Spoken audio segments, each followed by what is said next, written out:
Se calcula que murieron ejecutadas unas 60.000. La mayoría de esas ejecuciones tuvieron lugar sin cortes marciales. El comandante decidía a quién se colgaba y los soldados obedecían sin hacer preguntas. Son sucesos que no se han procesado hoy. Demuestran una imagen muy distinta de la gloriosa e imperial monarquía a la que el pueblo gustaba representar.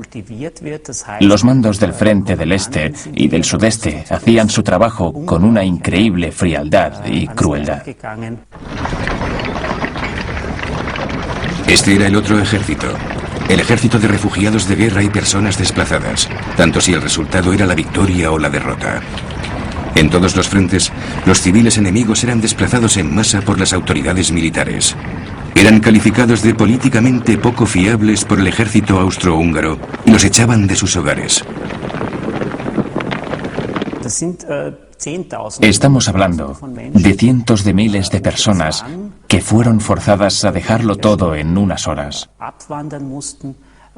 Los transportaban en trenes a campos montados a toda prisa en sus territorios, en Bohemia, Moravia, Estiria, Viena y Carintia. La gente vivía en condiciones inhumanas y el porcentaje de muertes era extremadamente alto.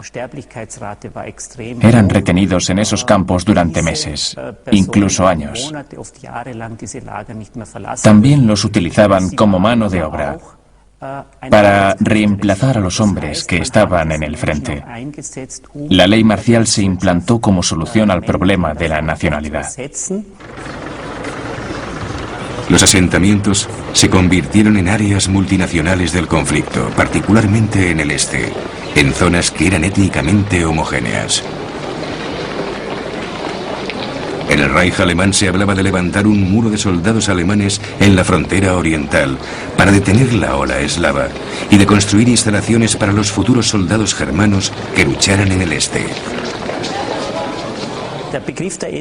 El término limpieza étnica no era habitual durante la Primera Guerra Mundial, pero si analizamos la situación, es lo que se hizo.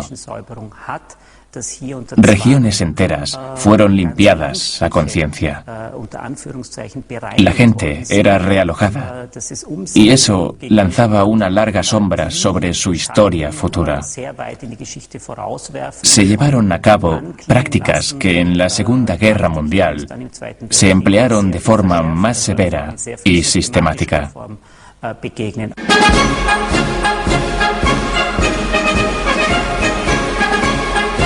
Los aliados de Alemania habían declarado la guerra a Rusia y Francia.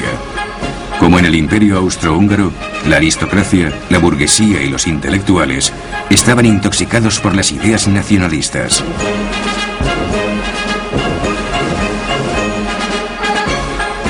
El Kaiser Guillermo II dijo: "Ya no habrá más partidos, solo los alemanes". La máquina propagandística declaró que Alemania luchaba a la defensiva, obligada por los rusos y los serbios.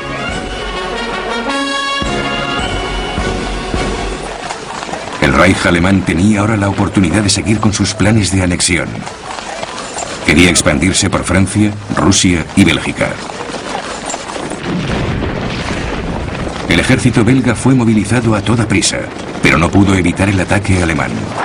La ocupación de Bélgica, que era neutral, llevó a Inglaterra a la guerra, pero eso no detuvo el avance alemán. 44 kilómetros separaban la vanguardia del ejército alemán de París.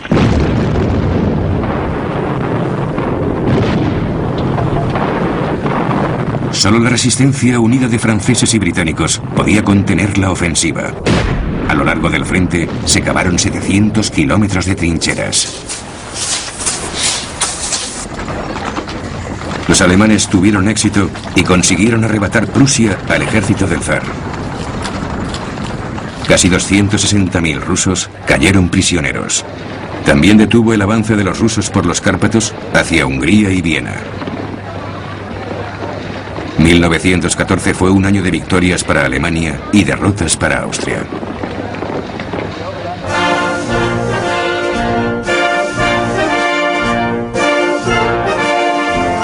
El siguiente revés tuvo lugar en mayo de 1915.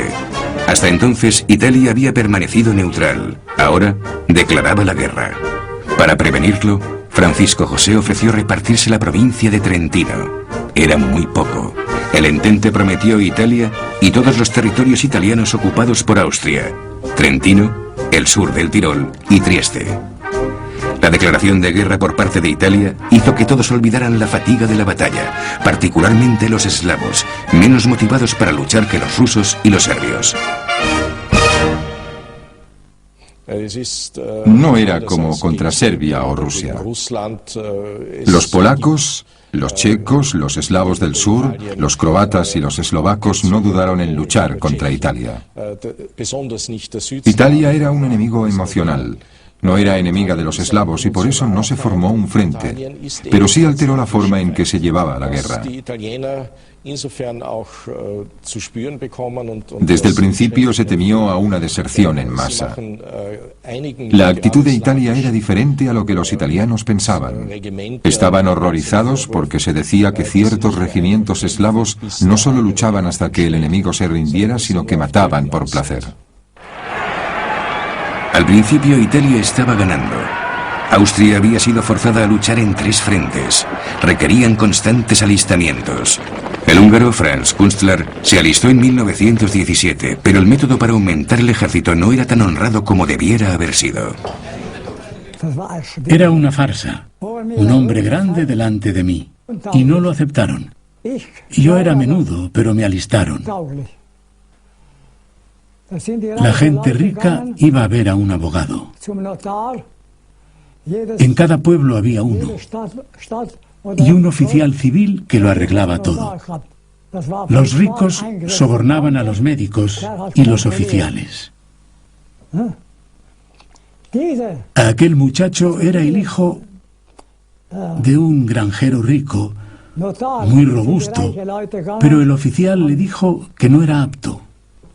A mí, que era menudo, me alistaron. Quienes iban a la guerra eran bendecidos por un sacerdote y nos bendecía a nosotros y a las armas. Aquellos que iban a la guerra por Dios, el emperador y la patria eran bendecidos por un sacerdote. Se celebró una misa y bendijo nuestras armas. El sacerdote católico nos animaba a destruir al enemigo y a salvar el trono. Todos éramos hombres jóvenes, en los dos bandos, y nos animaban a matarnos unos a otros.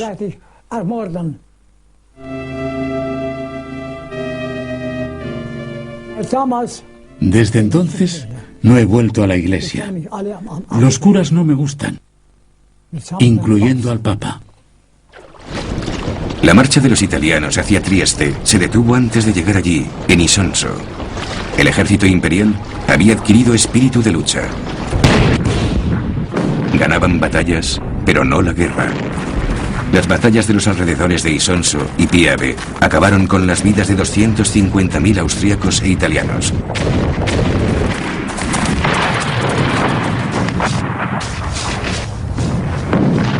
Franz Kunstler estaba en artillería.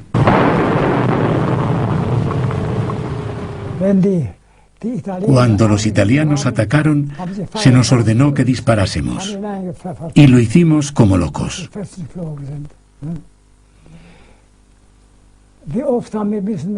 Teníamos que usar mantas mojadas para enfriar los cañones, para que no ardieran.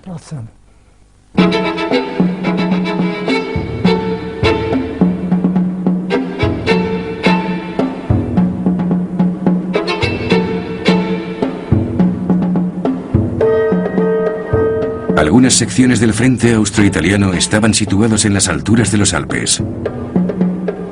Y no solo la artillería, sino que todo lo necesario para la supervivencia tenía que ser trabajosamente arrastrado hasta los picos de 3.900 metros.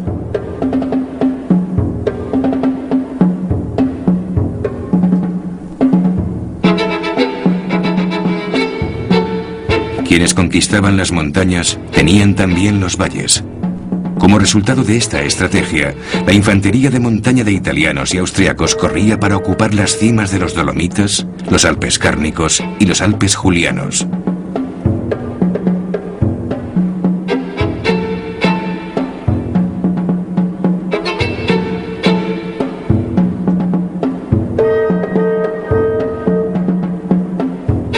Las montañas se convirtieron en fortalezas. Se instalaron funiculares y sogas fijas y se excavaron largos túneles a través del espeso hielo. Los combates en la nieve y el hielo fueron una guerra estática desde el principio, una lucha por los picos de las montañas y unos metros de terreno. Delfino Borroni, de 110 años, luchó en las montañas. Se mudó a una residencia para ancianos cuando cumplió los 100, porque ya no veía ni podía caminar bien. Su primera batalla en las montañas con la infantería imperial tuvo lugar en la primavera de 1917, en las faldas del Monte Mayo. Teníamos 2 soldados muertos. De repente vimos llegar una patrulla de reconocimiento por la izquierda e inmediatamente empezaron a disparar. Nos echamos al suelo y devolvimos el fuego. Y los 3 artilleros hicieron lo mismo. El comandante dijo: «Atención, cuando yo toqué el pito, disparad y cubríos, disparad y cubríos». Y eso hicimos. Bajábamos por la montaña y el tiroteo era muy intenso. Los otros también disparaban y se cubrían. Y finalmente el comandante ordenó el alto el fuego. Algunos se rindieron, pero la mayor parte de los soldados huyó. Borroni también estuvo en una misión de reconocimiento. Un día se cruzó con 2 soldados de la infantería imperial. Intentaron huir, pero les disparamos. Cayeron muertos el uno al lado del otro. Los utilicé como escudos. El camino de vuelta era peligroso, así que me metí entre los 2 soldados muertos y lentamente bajé la pendiente.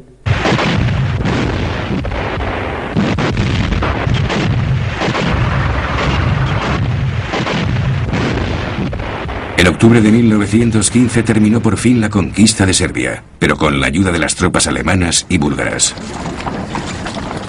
Bulgaria entró en la guerra en octubre de 1915, lo que supuso que la ruta terrestre hacia el aliado Imperio Otomano, la moderna Turquía, estaba abierta. A cambio, el Entente animó a Rumania a actuar contra Bulgaria y Austria. La táctica fue prometer territorios a los países estratégicamente importantes para ganarlos como aliados.